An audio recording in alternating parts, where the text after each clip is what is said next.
दर्शकों ब्रेक तो बाद तुहाडा स्वागत है जी। डॉक्टर साहब साडे कोल ईमेल आई है चंडीगढ़ तो अमनजोत कौर जी दी ते इन्हां दा इशू है अज दे समय च सिख ते खालिस्तान।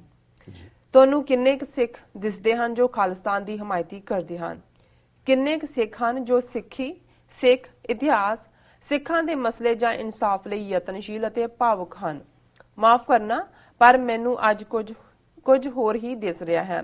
कुछ कहते हैं कि सानू 1947 ਨੂੰ ਭੁੱਲ ਜਾਣਾ ਚਾਹੀਦਾ ਹੈ ਤੇ ਅੱਗੇ ਵਧਣਾ ਚਾਹੀਦਾ ਹੈ। ਉਹਨਾਂ ਨੂੰ ਬਸ ਆਪਣੇ ਨਿੱਜੀ ਮਫਾਦਾਂ ਤੱਕ ਮਤਲਬ ਹੈ।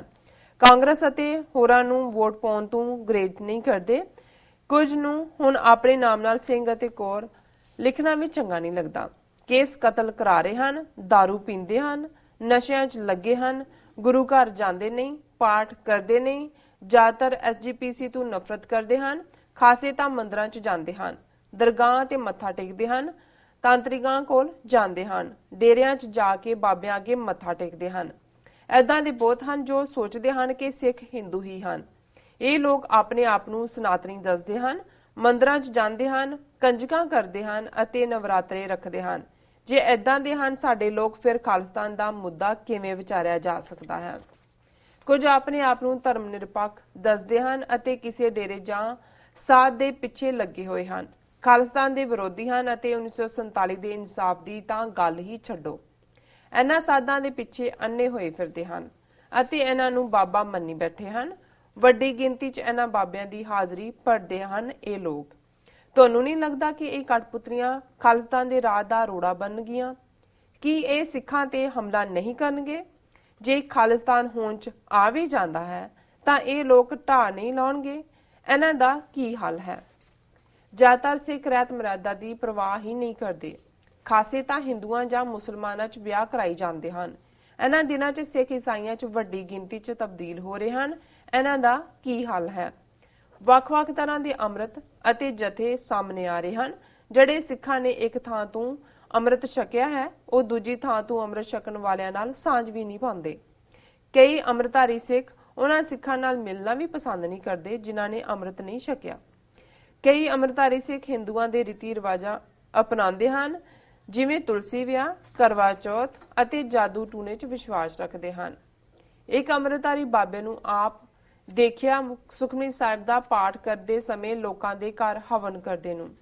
ਉਹ ਸਟੂਡੈਂਟਸ ਦੇ ਇਮਤਿਹਾਨ ਤੋਂ ਪਹਿਲਾਂ ਉਹਨਾਂ ਦੇ ਪੈਨ ਦੀ ਅਰਦਾਸ ਵੀ ਕਰਦਾ। ਅਰਦਾਸ ਵਾਲਾ ਜਲ ਵੀ ਦਿੰਦਾ ਅਤੇ ਧੂਪ ਦੀ ਸੁਆ ਵੀ ਦਿੰਦਾ। ਇਸ ਨਾਲ ਕਿਵੇਂ ਨਿਪਟਿਆ ਜਾਵੇਗਾ? ਕਈ ਪੱਕੇ ਅੰਮ੍ਰਿਤਧਾਰੀ ਸਿੱਖ ਬੇਇਨਸਾਫੀ ਬਾਰੇ ਜਾਣਦੇ ਹਨ ਅਤੇ ਸਮਝਦੇ ਹਨ, ਪਰ ਇਸ ਬਾਰੇ ਗੱਲ ਕਰਨ ਤੋਂ ਡਰਦੇ ਹਨ। ਇਹ ਨੌਜਵਾਨਾਂ ਨੂੰ ਸਿਰਫ ਸਿੱਖੀ ਫੋਲੋ ਕਰਨ ਨੂੰ ਕਹਿੰਦੇ ਹਨ ਕਿ ਬਸ ਪਾਠ ਕਰੋ, ਮਾਇਆ ਤੋਂ ਮੁਕਤੀ ਪਾਓ, ਹੋਰ ਕਿਸੇ ਚੀਜ਼ ਵੱਲ ਧਿਆਨ ਨਾ ਦਿਓ। ਇਹ ਲੋਕ ਸਾਨੂੰ ਮੀਡੀਆ ਤੋਂ ਖਬਰਾਂ ਤੋਂ ਦੂਰ ਰਹਿਣ ਲਈ ਕਹਿੰਦੇ ਹਨ ਕਿ ਪੰਜਾਬ ਨੂੰ ਜੜੋਂ ਖਤਮ ਕਰਨ ਲਈ ਏਜੰਸੀਆਂ ਕੋਲ ਵੱਖਰਾ ਬਜਟ ਹੈ। ਅਸੀਂ ਉਸ ਨਾਲ ਲੜ ਨਹੀਂ ਸਕਦੇ ਕਿਉਂਕਿ ਅਸੀਂ ਘੱਟ ਗਿਣਤੀ 'ਚ ਹਾਂ। 1984 ਦੇ ਪੀੜਤ ਬਸ ਇਹੀ ਗੱਲ ਕਰਦੇ ਹਨ ਕਿ ਜੋ ਹੈ ਉਸੇ 'ਚ ਖੁਸ਼ ਰਹੋ ਅਤੇ ਕਿਤੇ ਇਹ ਵੀ ਨਾ ਰਹਿ ਜਾਵੇ ਸਾਡੇ ਕੋਲੋਂ। ਇਹ ਰਵੱਈਆ ਡਰਨ ਕਾਰਨ ਲਾਚਾਰੀ ਅਤੇ ਝਿਜਕ 'ਚੋਂ ਨਿਕਲਦਾ ਹੈ।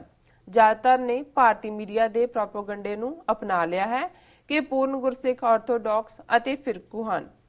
ਉਹ ਸੋਚਦੇ ਹਨ ਕਿ ਫਿਰਕੂ ਲੀਡਰਾਂ ਦਾ ਕੰਮ ਹੈ ਕਿ ਖਾਲਿਸਤਾਨ ਦੀ ਮੰਗ ਉਹਨਾਂ ਵੱਲੋਂ ਕੀਤੀ ਜਾਂਦੀ ਹੈ ਜੋ ਸਵਾਰਥੀ ਹਨ ਅਤੇ ਜੋਦਰ ਦੇ ਭੁੱਖੇ ਹਨ।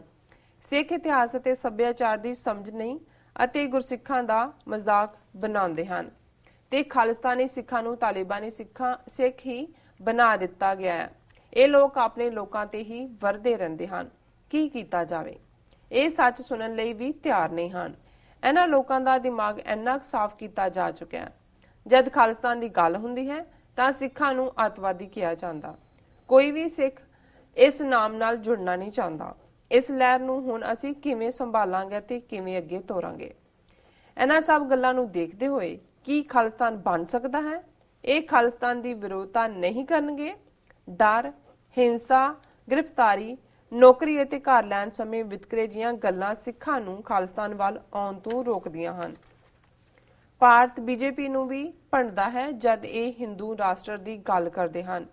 ਇਹ ਐਜੂਕੇਸ਼ਨ ਅਤੇ ਰੋਜ਼ਾਨਾ ਦੀ ਜ਼ਿੰਦਗੀ 'ਚ ਧਰਮ ਦਾ ਵਿਰੋਧ ਕਰਦੇ ਹਨ। ਤੁਹਾਨੂੰ ਨਹੀਂ ਲੱਗਦਾ ਕਿ ਇਸ ਕਰਕੇ ਸਿੱਖ ਖਾਲਿਸਤਾਨ ਦੀ ਥਾਂ ਤੇ ਇੰਡੀਆ ਨਾਲ ਖੜਨਗੇ। ਕੀ ਹੋਵੇਗਾ ਜੇ ਗੁੰਡੇ ਖਾਲਿਸਤਾਨ ਦੀ ਲਹਿਰ 'ਚ ਆ ਵੜਨਗੇ ਅਤੇ ਸਥਾਨਕ ਲੋਕਾਂ ਨੂੰ ਖਾਲਿਸਤਾਨ ਦੇ ਵਿਰੁੱਧ ਕਰ ਦੇਣਗੇ? ਕੀ ਸਰਕਾਰ ਵੀ ਇਹਨਾਂ ਸਭ ਗੱਲਾਂ ਦਾ ਫਾਇਦਾ ਨਹੀਂ ਚੁੱਕੇਗੀ? ਸਿੱਖਾਂ ਦੀ ਲੁੱਟ-ਖਸੁੱਟ, ਨਾਗਰਿਕਾਂ ਦਾ ਕਤਲ ਕਰਕੇ ਸਿੱਖਾਂ ਤੇ ਇਲਜ਼ਾਮ ਲਾਉਣਾ।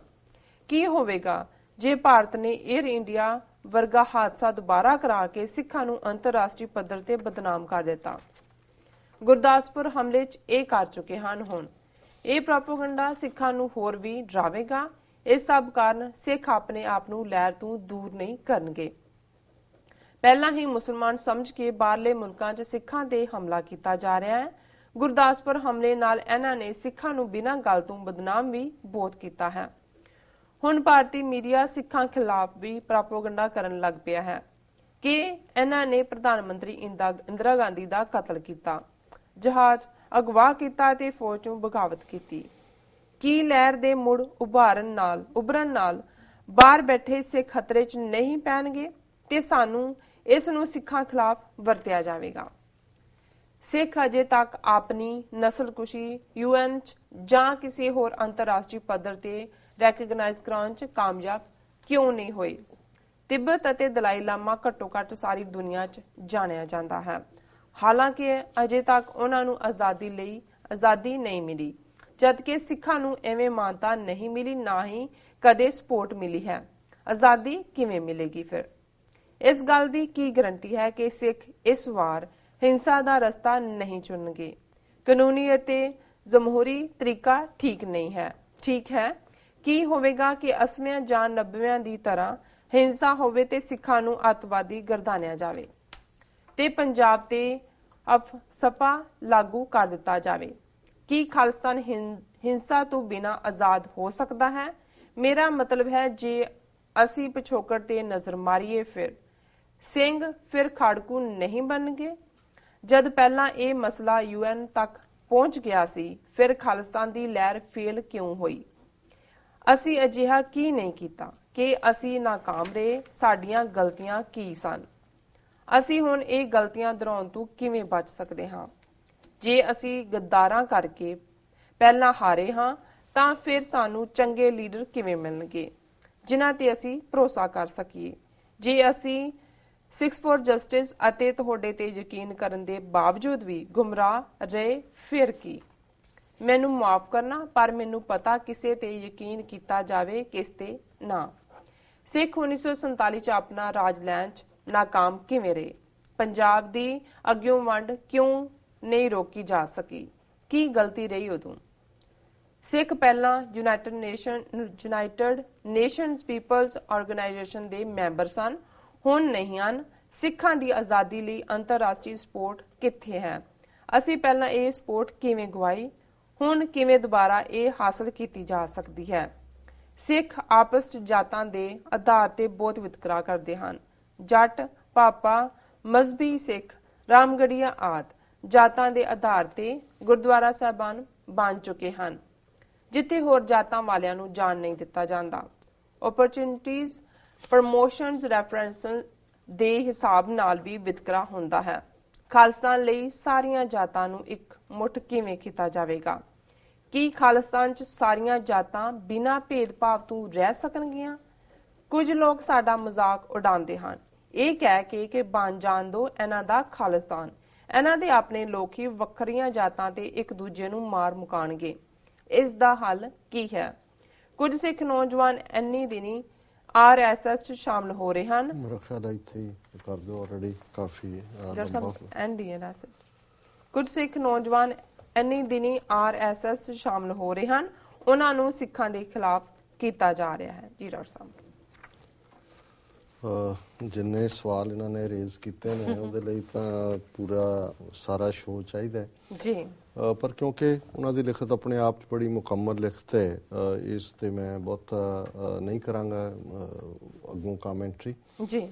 ਉਹਨਾਂ ਦਾ ਜਿਹੜਾ ਕੁੱਲ ਮਿਲਾ ਕੇ ਬੜੇ ਉਹਨਾਂ ਨੇ ਇਮਾਨਦਾਰਾਨਾ ਅੰਦਾਜ਼ ਦੇ ਵਿੱਚ ਸਾਰੀ ਸਥਿਤੀ ਜਿਹੜਾ ਡਿਵਾਈਸਿਵ ਪਾਰਟ ਹੈ ਉਹਦੇ 'ਚ ਉਹਨਾਂ ਨੇ ਸ਼ੁਰੂਆਤ ਹੀ ਇੱਥੋਂ ਕੀਤੀ ਕਿ ਵੀ ਕਿੰਨੇ ਕੁ ਸਿੱਖ ਖਾਲਿਸਤਾਨ ਲਈ ਨੇ, ਉਹ ਵੀ ਨੇ ਜਿਹੜੇ ਅੱਜ 47 ਨੂੰ ਹੀ ਯਾਦ ਕਰਕੇ ਇਹਦੇ ਵੱਲ ਤੁਰਨਾ ਨਹੀਂ ਚਾਹੁੰਦੇ।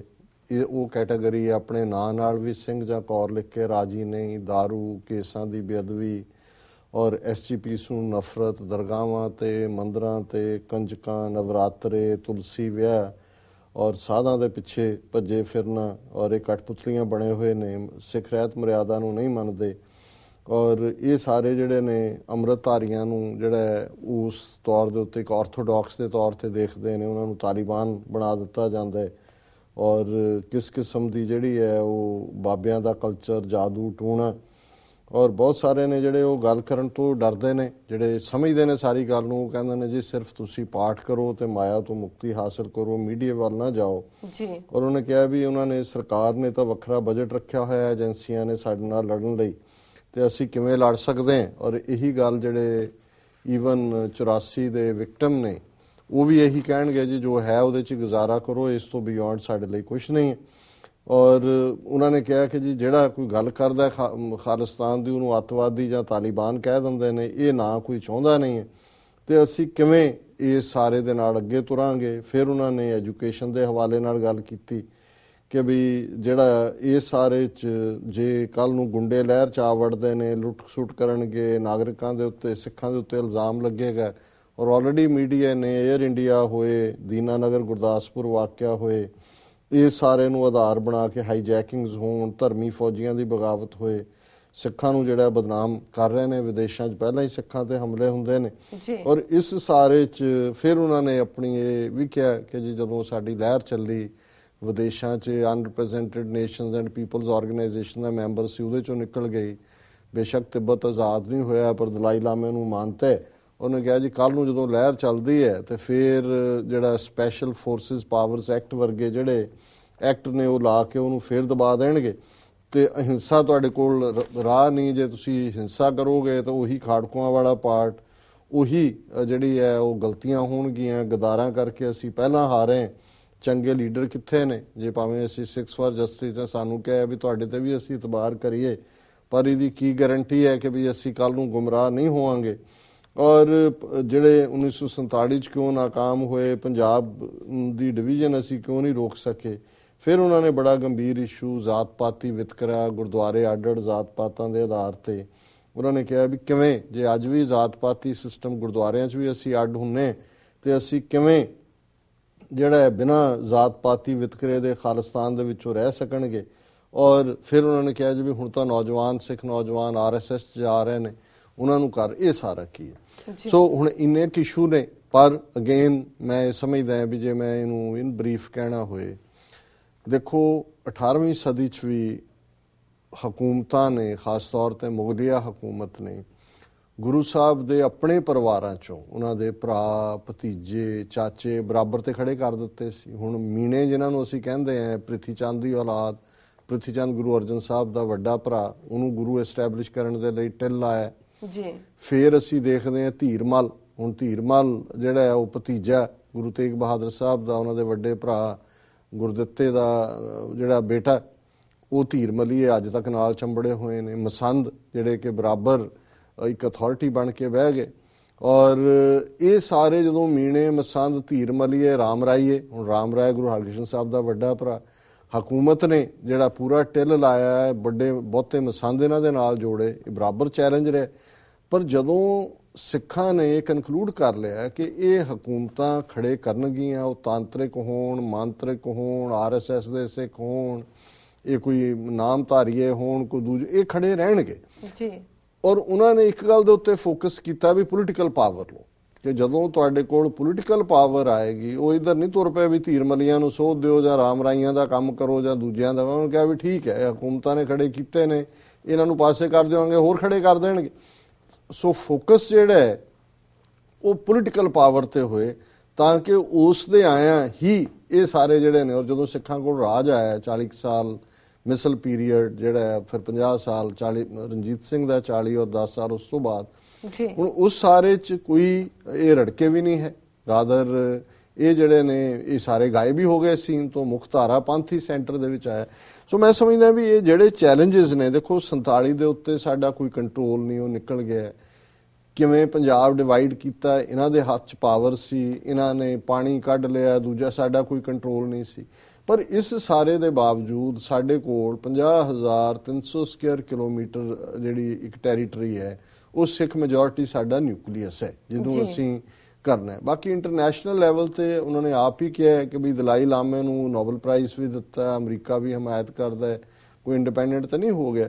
ਸੋ ਅਸੀਂ ਇਸ ਸਾਰੇ ਪੀਰੀਅਡ 'ਚ ਗੱਲ ਇਹ ਨਹੀਂ ਹੈ ਕਿ ਤੁਸੀਂ ਅੱਜ ਤੱਕ ਕੀ ਹਾਸਲ ਕਰ ਸਕੇ ਹੋ। ਮੈਂ ਸਮਝਦਾ ਵੀ ਜੇ ਇਹਦਾ ਪੋਜ਼ਿਟਿਵ ਐਸਪੈਕਟ ਦੇਖੀਏ ਤੇ ਮੈਂ ਇਹ ਸਮਝਦਾ ਵੀ ਇੰਨੇ ਦੁਸ਼ਮਣ, ਇੰਨੇ ਹਥਿਆਰ ਇੰਡੀਅਨ ਏਜੰਸੀਆਂ ਦੇ, ਫੁੱਲ ਫਲੈਜ ਟਾਸਕ ਉਹਨਾਂ ਦੇ ਜਿੰਨੇ ਦੁਨੀਆ ਭਰ ਦੇ ਵਿੱਚ ਐਮਬੈਸੀਆਂ, ਕੌਂਸੂਲੇਟ ਨੇ, ਇਹਦੇ ਬਾਵਜੂਦ ਅਸੀਂ ਸਰਵਾਈਵ ਕਿਵੇਂ ਕੀਤਾ। ਇਹਦੇ ਬਾਵਜੂਦ ਕਿ ਉਹਨਾਂ ਨੇ ਉੱਥੇ ਲੀਡਰਸ਼ਿਪ ਬਾਦਲ ਵਰਗੇ ਨੂੰ ਖੜਾ ਕਰਕੇ ਔਰ ਇਹ ਧਾਰਮਿਕ ਤੌਰ ਤੇ ਕੋਈ ਸੌਦਾ ਸਾਧ, ਕੋਈ ਆਸ਼ੂਤੋਸ਼, ਕੋਈ ਬਾਬਾ ਵਾਰਫੇਅਰ ਸਿੱਖਾਂ ਦੇ ਥੋਪੀ ਹੈ, ਇਹਦੇ ਬਾਵਜੂਦ ਅਸੀਂ ਅੱਜ ਵੀ ਖਾਲਿਸਤਾਨ ਦਾ ਝੰਡਾ ਬਰਦਾਰ ਹੈ। ਔਰ ਉਹ ਗਿਣਤੀ ਸਿਰਫ ਇਹੀ ਨਹੀਂ ਕਿ ਵੀ ਪੁਰਾਣੀ ਜਨਰੇਸ਼ਨ ਤੱਕ ਸੀ, ਨਵੀਂ ਜਨਰੇਸ਼ਨ ਜਿਹੜੀ ਹੈ ਇਸ ਪਾਸੇ ਤੁਰੀ ਹੈ। ਸੋ ਇਹ ਸਾਡੀ ਕਰਾਮਾਤ ਜਾਂ ਮੌਜਜ਼ਾ ਹੈ ਸਤਿਗੁਰੂ ਦਾ ਕਿ ਕਿਆ ਬਾਤ ਹੈ ਕਿ ਹਸਤੀ ਮਿਟਤੀ ਨਹੀਂ ਹਮਾਰੀ। ਗੱਲ ਇਹ ਨਹੀਂ ਹੈ ਕਿ ਸਾਡਾ ਇਹਨਾਂ 30 ਸਾਲਾਂ 'ਚ 31 'ਚ ਕੁਝ ਬਣਿਆ ਨਹੀਂ ਜਾਂ ਅਸੀਂ ਇੰਨੀਆਂ ਗਲਤੀਆਂ ਕੀਤੀਆਂ। ਮੌਜਜ਼ਾ ਇਹ ਹੈ ਕਿ ਇਹਦੇ ਬਾਵਜੂਦ ਖਾਲਿਸਤਾਨ ਦੀ ਗੱਲ ਵੀ ਕਾਇਮ ਹੈ, ਚੈਲੰਜ ਵੀ ਕਾਇਮ ਹੈ। ਔਰ ਇਹਦੇ 'ਚ ਕੋਈ ਸ਼ੱਕ ਨਹੀਂ ਕਿ ਜਿਹੜੀਆਂ ਸਾਡੀਆਂ ਅੰਦਰੂਨੀ ਬਿਮਾਰੀਆਂ ਨੇ ਔਰ ਉਹਨਾਂ 'ਚ ਖਾਸ ਤੌਰ ਤੇ ਜਿਹੜਾ ਜ਼ਾਤ ਪਾਤੀ ਸਿਸਟਮ ਹੈ, ਇਹ ਸਾਨੂੰ ਕੋੜ ਦੀ ਤਰ੍ਹਾਂ ਖਾ ਰਿਹਾ। ਬੇਸ਼ੱਕ ਇਹਦੇ 'ਚ ਕੋਈ ਸ਼ੱਕ ਨਹੀਂ ਵੀ ਇਸ ਨੂੰ ਵੀ ਹਕੂਮਤੀ ਤਾਕਤਾਂ ਨੇ ਬੜਾਵਾ ਦਿੱਤਾ ਆਪਣੇ ਤੌਰ ਤੇ, ਜਿਵੇਂ ਉਹਨਾਂ ਨੇ ਜੱਟ, ਭਾਪਾ, ਰਾਮਗੜੀਆ, ਇਹ ਸਵਾਲ ਅੱਜ ਪੋਲੀਟੀਕਲ ਅਰੀਨਾ 'ਚ ਨੇ, ਧਾਰਮਿਕ ਗੁਰਦੁਆਰਿਆਂ ਤੱਕ ਆ ਗਏ। ਬਹੁਤ ਹੱਦ ਤੱਕ ਇਹ ਨਹੀਂ ਹੈ ਵੀ ਕੁਝ ਚੀਜ਼ਾਂ ਸਾਡੇ 'ਚ ਆਈਆਂ, ਕੁਝ ਮੈਂ ਸਮਝਦਾ ਵੀ 4000 ਸਾਲ ਦਾ ਹਿੰਦੂ ਕਲਚਰ ਦਾ ਐਸਾ ਇੰਪੈਕਟ ਰਿਹਾ ਕਿ 500-550 ਸਾਲ ਦੇ ਸਮੇਂ 'ਚ ਵੀ ਸਾਡੇ 'ਚੋਂ ਨਿਕਲੀਆਂ ਨਹੀਂ ਔਰ ਹਕੂਮਤ ਨੇ ਉਹਨੂੰ ਰੀਇਨਫੋਰਸ ਕੀਤਾ। ਔਰ ਮੈਂ ਸਮਝਦਾ ਇਹਨੂੰ ਮੈਂ ਜਸਟੀਫਾਈ ਬਿਲਕੁਲ ਨਹੀਂ ਕਰਦਾ। ਮੈਂ ਸਮਝਦਾ ਵੀ ਇਹ ਕੋਡ ਹੈ, ਇਹ ਸਾਨੂੰ ਖਾ ਰਿਹਾ ਘੁਣ ਦੀ ਤਰ੍ਹਾਂ। ਅੰਦਰੋਂ ਸਿੱਖੀ ਦੀਆਂ ਜੜ੍ਹਾਂ, ਜਿਹੜਾ ਸਿੱਖ ਜ਼ਾਤ 'ਚ ਯਕੀਨ ਰੱਖਦਾ ਹੈ ਉਹ ਸਿੱਖ ਨਹੀਂ, ਕਿਉਂਕਿ ਜ਼ਾਤ 'ਚ ਯਕੀਨ ਰੱਖਣ ਦਾ ਮਤਲਬ ਵਰਣ ਆਸ਼ਰਮ ਧਰਮ 'ਚ ਯਕੀਨ ਰੱਖਣਾ ਹੈ, ਤੇ ਵਰਣ ਆਸ਼ਰਮ ਦਾ ਮਤਲਬ ਹਿੰਦੂ ਹੈ। ਔਰ ਜੇ ਅੱਜ ਵੀ ਸਾਡੇ ਅੰਦਰੋਂ ਮੰਨੂ ਨਹੀਂ ਨਿਕਲਿਆ ਜਾਂ ਅਸੀਂ ਉਸ ਲਾਈਨ ਦੇ ਉੱਤੇ ਹੀ ਸੋਚਦੇ ਹਾਂ, ਫਿਰ ਅਸੀਂ ਗੁਰੂ ਦਾ ਸਿੱਖ ਕਹਾਉਣ ਦੇ ਹੱਕਦਾਰ ਨਹੀਂ ਹੈ। ਔਰ ਮੈਂ ਸਮਝਦਾ ਵੀ ਹਾਂ, ਇਤਬਾਰ ਕਿਹਦੇ ਤੇ ਕੀਤਾ ਜਾਏ, ਕਿਸੇ ਤੇ ਨਹੀਂ ਇਤਬਾਰ ਕਰਨਾ ਚਾਹੀਦਾ। ਮੈਂ ਸਮਝਦਾ ਵੀ ਇਤਬਾਰ ਸਿਰਫ ਏਜੰਡੇ ਦੇ ਉੱਤੇ ਕਰੋ। ਜਦੋਂ ਤੱਕ ਤੁਹਾਨੂੰ ਲੱਗਦਾ ਕਿ ਕੋਈ ਠੀਕ ਰਸਤੇ ਦੇ ਉੱਤੇ ਕੌਮੀ ਆਜ਼ਾਦੀ ਦੇ ਜਿਹੜਾ ਏਜੰਡੇ ਨੂੰ ਲੈ ਕੇ ਤੁਰਿਆ ਹੋਇਆ ਹੈ, ਕਿਸੇ ਜ਼ਾਤ ਨਾਲ ਨਾ ਜੁੜੋ। ਜ਼ਾਤ ਪਰਸਨ ਨੂੰ ਵੀ ਕਹਿੰਦੇ ਨੇ, ਇੱਕ ਤਾਂ ਕਾਸਟ ਹੈ, ਕਿਸੇ ਪਰਸਨ ਨਾਲ ਨਾ ਜੁੜੋ। ਸਮੱਸਿਆ ਉਦੋਂ ਹੁੰਦੀ ਹੈ, ਹੁਣ ਇਹ ਜਿੰਨੇ ਬਾਬਿਆਂ ਦੇ ਚੇਲੇ ਚੇਲੀਆਂ ਨੇ, ਇਹਨਾਂ ਦੀ ਪ੍ਰੋਬਲਮ ਕੀ ਹੁੰਦੀ ਹੈ। ਹੁਣ ਅੱਜ ਇੱਥੇ ਰਜਨੀਸ਼ ਨਾਲ ਜੁੜੇ ਸੀ ਬਾਹਰ ਅਮਰੀਕਾ ਤੋਂ, ਰਜਨੀਸ਼ ਚਲਾ ਗਿਆ, ਛੱਡ ਛਡਾ ਕੇ ਬਿਲਕੁਲ ਸਮਝੌਤਾ ਕਰਕੇ ਜੇਲ੍ਹ ਨਹੀਂ ਕੱਟੀ ਗਈ।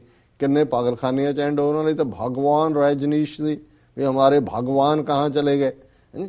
ਸੋ ਅਸੀਂ ਸਮਝਦੇ ਵੀ ਇਸੇ ਤਰ੍ਹਾਂ ਜਿਹੜੇ ਕੋਈ ਬਾਬਿਆਂ ਦੇ ਚੇਲੇ ਨੇ ਜਾਂ ਕਈ ਵਾਰੀ ਕਿਸੇ ਪਰਸਨ ਨਾਲ ਹੀ ਜੁੜੇ ਹੁੰਦੇ, ਜੀ ਅਸੀਂ ਖਾਲਿਸਤਾਨ, ਅਸੀਂ ਤਾਂ ਫਲਾਣੇ ਨਾਲ। ਮੈਂ ਬਿਲਕੁਲ ਇਹ ਕਹਿਣਾ ਚਾਹੁੰਦਾ ਵੀ ਕੋਈ ਪਤਾ ਨਹੀਂ ਹੈ ਕਿਸ ਨੇ ਕਦੋਂ ਕਮਜ਼ੋਰ ਹੋਣਾ ਹੈ, ਕਿਸ ਨੇ ਕਦੋਂ ਡਿੱਗ ਪੈਣਾ ਹੈ, ਕਿਸ ਨੇ ਕਦੋਂ ਵਿਕ ਜਾਣਾ ਹੈ, ਕਿਸ ਨੇ ਕਦੋਂ ਮਰ ਜਾਣਾ। ਤੁਸੀਂ ਕਹੋ ਜੀ ਅਸੀਂ ਤਾਂ ਉਸ ਬੰਦੇ ਕਰਕੇ ਹੀ ਖਾਲਿਸਤਾਨੀ ਸੀ, ਹੁਣ ਤਾਂ ਰਿਹਾ ਹੀ ਨਹੀਂ। ਜੀ ਜੀ, ਇਸ ਗੱਲ ਦੇ ਉੱਤੇ ਅਸੀਂ ਅਮਨ ਨਾ ਕਰੀਏ ਕਿ ਵੀ ਅਸੀਂ ਆਪਣਾ ਘਰ ਬਣਾਉਣਾ ਔਰ ਖਾਲਿਸਤਾਨ। ਔਰ ਇਹ ਜਿਹੜੇ ਬਹੁਤ ਸਾਰੇ ਸਵਾਲ ਛੋਟੀ ਭੈਣ ਨੇ, ਅਮਨਜੋਤ ਨੇ ਲਿਆਂਦੇ ਨੇ, ਬਹੁਤ ਵੈਲਿਡ ਨੇ, ਪਰ ਇਹਨਾਂ ਸਾਰਿਆਂ ਸਵਾਲਾਂ ਨੂੰ ਜੇ ਕੁੱਜੇ 'ਚ ਪਾ ਕੇ ਤੇ ਉਹਨੂੰ ਹਿਲਾ ਕੇ ਫਿਰ ਉਹਦਾ ਹੱਲ ਕੱਢਣਾ ਹੋਏ ਤਾਂ ਉੱਤੇ ਇੱਕੋ ਹੀ ਵੱਡਾ ਸ਼ਬਦ ਉਸ ਕੁੱਜੇ ਦੇ ਆਲੇ ਦੁਆਲੇ ਲਿਖਿਆ ਹੋਏਗਾ, ਖਾਲਿਸਤਾਨ। ਸੋ ਇਹ ਆਲ ਦਾ ਮੋਰ ਰੀਜ਼ਨ ਹੈ ਕਿ ਜੇ ਅਸੀਂ ਖਾਲਿਸਤਾਨ ਨਹੀਂ ਬਣਾ ਸਕੇ ਤੇ ਇਹ ਜੋ ਬਿਮਾਰੀਆਂ ਉਹਨਾਂ ਨੇ ਕਹੀਆਂ, ਇਹ ਆਉਣ ਵਾਲੇ ਪੀਰੀਅਡ 'ਚ ਅਜੇ ਤਾਂ ਕਿੰਨੇ % ਸਿੱਖਾਂ ਨੂੰ ਉਹਨੇ ਐਨਗਲਫ ਕੀਤਾ ਹੈ ਪਤਾ ਨਹੀਂ ਹੈ, ਲੇਕਿਨ ਫਿਰ ਸਮੁੱਚੀ ਕੌਮ ਜਿਹੜੀ ਹੈ ਉਹ ਇਸ ਚੋਂ ਨਿਕਲ ਨਹੀਂ ਸਕੇਗੀ ਔਰ ਅਲਟੀਮੇਟਲੀ ਹਿੰਦੂਤਵਾ ਦੇ ਖਾਰੇ ਸਮੁੰਦਰ ਦੇ ਵਿੱਚ ਜਿਹੜੀ ਹੈ ਉਹ ਗਰਕ ਹੋਏਗੀ। ਸੋ ਮੈਂ ਸਮਝਦਾ ਵੀ ਸਾਡੇ ਲਈ ਇਹ ਬੜੀ ਅਹਿਮ ਗੱਲ ਹੈ ਕਿ ਅਸੀਂ ਇਹਨਾਂ ਨੂੰ ਦੇਖਦੇ ਹਾਂ ਔਰ ਭਵਿੱਖ ਦੇ ਵਿੱਚ ਕੀ ਚੈਲੰਜ ਹੋਣਗੇ, ਕੀ ਅਟੈਕ ਹੋਣ। ਉਹਨਾਂ ਨੇ ਬੜੀ ਬਿਊਟੀਫੁਲੀ ਡਿਸਕ੍ਰਾਈਬ ਕੀਤਾ, ਉਹਦੇ 'ਚ ਕੋਈ ਸ਼ੱਕ ਨਹੀਂ ਹੈ। ਤੁਹਾਡੀ ਹਥਿਆਰਬੰਦ ਲੜਾਈ ਦੁਬਾਰਾ ਸ਼ੁਰੂ ਹੁੰਦੀ ਹੈ, ਉਸ ਕਿਸਮ ਦਾ ਗੁੰਡਾ ਐਲੀਮੈਂਟ, ਬਲੈਕ ਕੈਟ ਜਿਵੇਂ ਰਬੈਰੋ ਨੇ ਲਿਆਂਦੇ, KP ਗਿੱਲ ਨੇ ਲਿਆਂਦੇ, ਦੁਬਾਰਾ ਵੀ ਆਉਣਗੇ। ਕੋਈ ਨਾ ਕੋਈ 에ਅਰ ਇੰਡੀਆ ਉਹ ਵੀ ਹੋਣਗੇ। ਕੋਈ ਇਹ ਕਹੇ ਜੀ ਕਿ ਨਹੀਂ ਇਹ ਨਹੀਂ ਅਸੀਂ ਹੁਣ ਗਲਤੀਆਂ, ਇਹ ਤਾਂ ਸਾਡਾ ਕੰਟਰੋਲ ਹੀ ਨਹੀਂ ਰਹਿੰਦਾ ਜੀ। ਲੇਕਿਨ ਜੇ ਅਸੀਂ ਜਮਹੂਰੀ ਤਰੀਕਾ ਵੀ ਇੱਕ ਪਾਸੇ ਰੱਖਿਆ, ਦੁਨੀਆ ਨੂੰ ਦਸੀਏ, ਬਾਕੀ ਰੈਕਗਨੀਸ਼ਨ ਦੀ ਗੱਲ ਇਹ ਸਾਹਮਣੇ ਹੈ ਕਿ 9/11 ਤੋਂ ਬਾਅਦ ਅਸੀਂ ਜਿਵੇਂ ਪਿਛਲੇ ਪ੍ਰੋਗਰਾਮਾਂ 'ਚ ਵੀ ਡਿਸਕਸ ਕੀਤਾ ਸੀ ਕਿ ਦੁਨੀਆ ਬਦਲੀ ਹੈ, ਕੋਈ ਇਕੱਲਾ ਅਸੀਂ ਫੈਕਟ ਨਹੀਂ ਕਬੂਲਿਆ। ਅੱਜ ਫਰੀडम ਫਾਈਟਰ, ਟੈਰਰਿਸਟ ਔਰ ਮਿਲੀਟੈਂਟ ਇਹ ਸਾਰੇ ਹੀ ਟੈਰਰਿਜ਼ਮ ਦੇ ਖਾਤੇ 'ਚ ਨੇ। ਕਾਸ਼ 9/11 ਨਾ ਹੁੰਦਾ, ਸਾਡੀ ਮਾਨਤਾ ਦੀ ਗੱਲ ਜਿਹੜੀ ਤੁਰ ਪਈ ਸੀ। ਅਮਰੀਕਨ ਕਾਂਗਰਸ ਦੇ ਵਿੱਚ ਸਾਡੇ ਹਮਦਰਦ ਸੀ, ਇੱਕ ਸਟੇਜ ਤੇ 50-60 ਕਾਂਗਰਸਮੈਨ, ਸੈਨੇਟਰ ਜਿਹੜੇ ਨੇ ਉਹ ਖਾਲਿਸਤਾਨ ਦੀ ਗੱਲ ਕਰਦੇ ਸੀ। ਪਰ 9/11 ਨੇ ਉਹ ਸਿਨੈਰੀਓ ਬਦਲਿਆ। ਪਰ ਅਲਟੀਮੇਟਲੀ ਜੇ ਸਾਡਾ ਸੱਚ ਤੇ ਯਕੀਨ ਹੈ ਜੀ ਔਰ ਅਸੀਂ ਇਸ ਗੱਲ ਤੇ ਯਕੀਨ ਰੱਖਦੇ ਹਾਂ, ਬੇਸ਼ੱਕ ਇਹ ਅਲਟੀਮੇਟ ਰੂਪ ਤੇ ਮਾਮਲੇ 'ਚ ਹੈ, ਕੂੜ ਨੇ ਖੁੱਟਿਆ ਨਾਨਕਾ, ਓੜਕ ਸੱਚ ਰਹੀ। ਤੇ ਦੂਸਰੀ ਗੱਲ, ਸਾਨੂੰ ਗੁਰੂ ਨੇ ਸੱਚ, ਹੱਕ, ਇਨਸਾਫ ਦੇ ਰਸਤੇ ਤੇ ਤੁਰਨਾ ਸਿਖਾਇਆ। ਤੇ ਜੇ ਅਸੀਂ ਸੱਚਮੁੱਚ ਸਿੱਖ ਹਾਂ, ਪੰਜ ਕਕਾਰੀ ਜਾਂ ਨਾ ਬਿਨਾਂ ਅੰਮ੍ਰਿਤ ਤੋਂ ਵੀ ਜੇ ਅਸੀਂ ਸਿੱਖ ਹਾਂ, ਤੇ ਫਿਰ ਸਿੱਖ ਹੋਣ ਦੇ ਨਾਤੇ ਸੱਚ ਦੇ ਰਸਤੇ ਨੂੰ ਪਰਨਾਏ ਹੋਣਾ, ਸੱਚ ਦੇ ਰਸਤੇ ਤੇ ਤੁਰਨਾ, ਇਹੀ ਸਿੱਖੀ ਹੈ। ਔਰ ਸਾਡੇ ਕੋਲ ਕੋਈ ਚੋਇਸ ਨਹੀਂ ਹੈ ਉੱਥੇ ਆਪਣਾ ਘਰ ਖਾਲਿਸਤਾਨ ਬਣਾਏ ਬਿਨਾਂ। ਸੋ ਅਜੇ ਇਹ ਮੁਕੰਮਲ ਨਹੀਂ ਹੈ ਇਹਨਾਂ ਦੀ ਲਿਖਤ, ਪਰ ਅਸੀਂ ਇੰਜੋਏ ਵੀ ਕਰ ਰਹੇ ਹਾਂ। ਔਰ ਸਾਨੂੰ ਬਹੁਤ ਸਾਰੇ ਦਰਸ਼ਕਾਂ ਨੇ ਵੀ ਸ਼ਾਇਦ ਜਿਨ੍ਹਾਂ ਦੇ ਮਨਾਂ ਦੇ ਸਵਾਲ ਸਨ, ਕਈ ਸ਼ਾਇਦ ਪੁੱਛਣ ਦੀ ਕਾਬਲੀਅਤ ਨਹੀਂ ਸੀ ਰੱਖਦੇ, ਲਿਖਣ ਤੋਂ ਗੁਰੇਜ਼ ਕਰਦੇ ਨੇ, ਕੁਝ ਸ਼ਾਇਦ ਝਿਜਕ ਦੇ ਵਿੱਚ ਸਨ। ਸੋ ਮੈਂ ਸਮਝਦਾ ਵੀ ਛੋਟੀ ਭੈਣ ਨੇ ਇਹਨਾਂ ਸਭ ਨੂੰ ਆਵਾਜ਼ ਦਿੱਤੀ ਹੈ ਤੇ ਸਾਨੂੰ ਵੀ ਮੌਕਾ ਦਿੱਤਾ ਹੈ ਕਿ ਅਸੀਂ ਤਰਤੀਬਵਾਰ ਜਿਹੜੇ ਇਸ਼ੂ ਸਾਹਮਣੇ ਨੇ ਉਹਨਾਂ ਬਾਰੇ ਆਪਣੇ ਵਿਚਾਰ ਦੇ ਸਕੀਏ। ਜੀ ਡਾਕਟਰ ਸਾਹਿਬ, ਇਸ ਨਾਲ ਲੈਣਾ ਬ੍ਰੇਕ। ਵਿਊਅਰਸ ਤੁਸੀਂ ਨਾਲ ਇਸ ਤਰ੍ਹਾਂ ਬਣੇ ਰਹੋ, ਮਿਲਦੇ ਹਾਂ ਛੋਟੇ ਵਕਫੇ ਤੋਂ।